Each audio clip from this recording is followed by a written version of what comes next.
2009 Lexus RX350 front brake pads and rotors.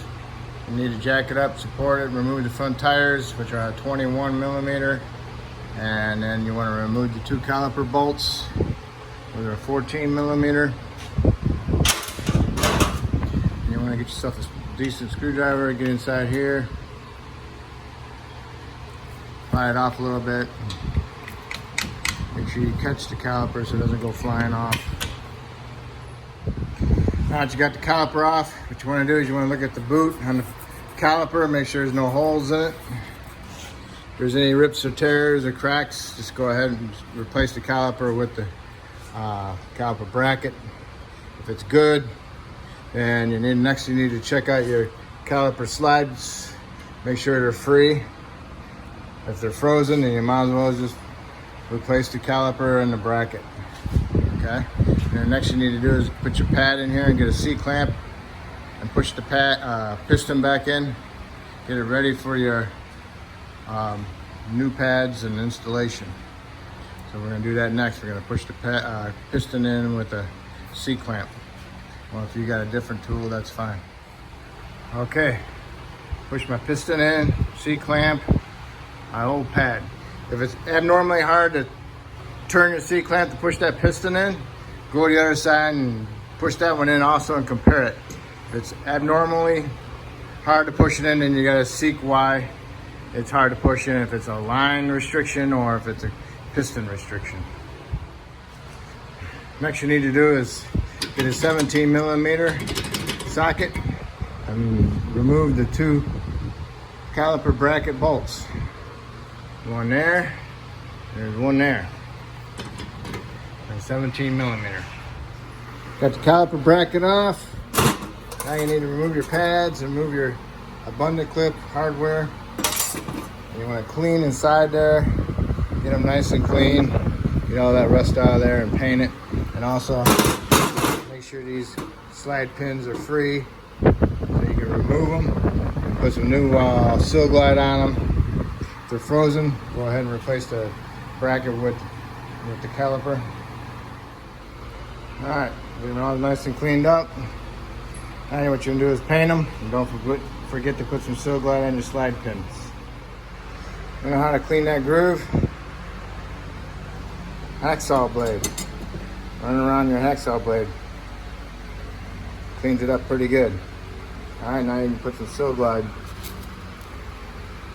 on there and push it in. Do not pack this with Seal Glide. You'll never push this in.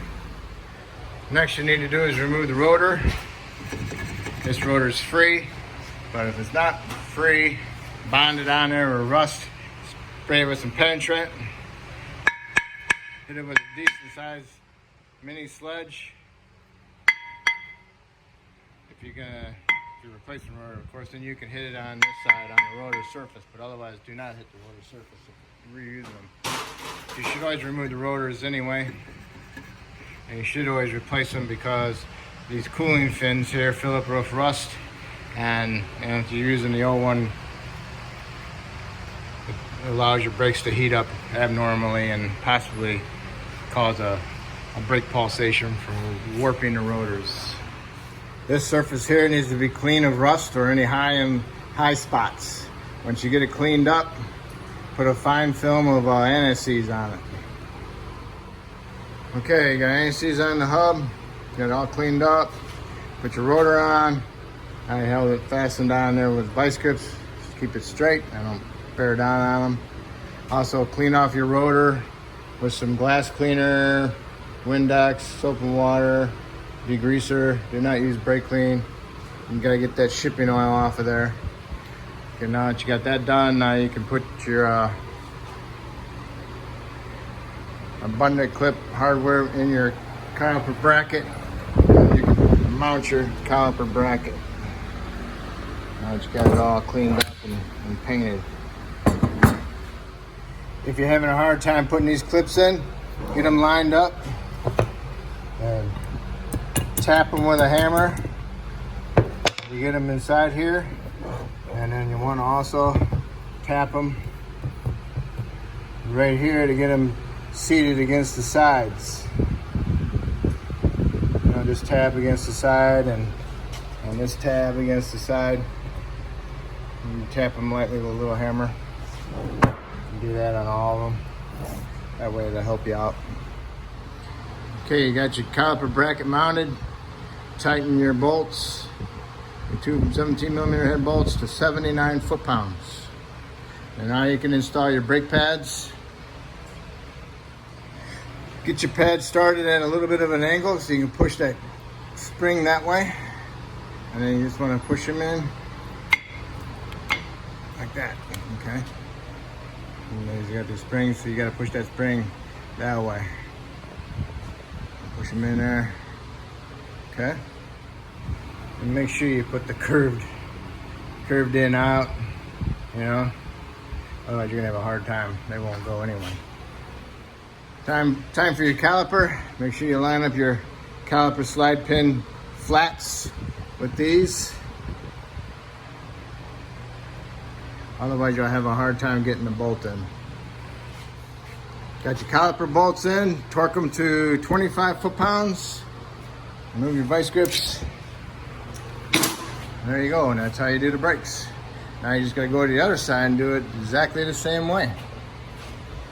And then when you're done, you can put your tires on, and you can torque your lug nuts to 90 foot-pounds.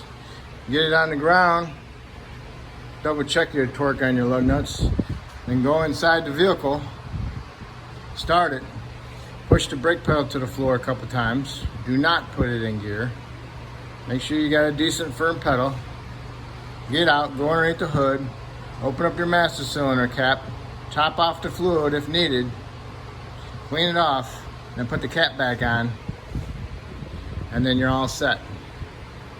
You want to make sure you have that brake pedal pumped up before you put it in drive or reverse, because you will not have braking until you pump that pedal up a couple times. And that's it. If I helped you with your front brakes, that's awesome. If you could help me out by subscribing, I would appreciate it. Thank you.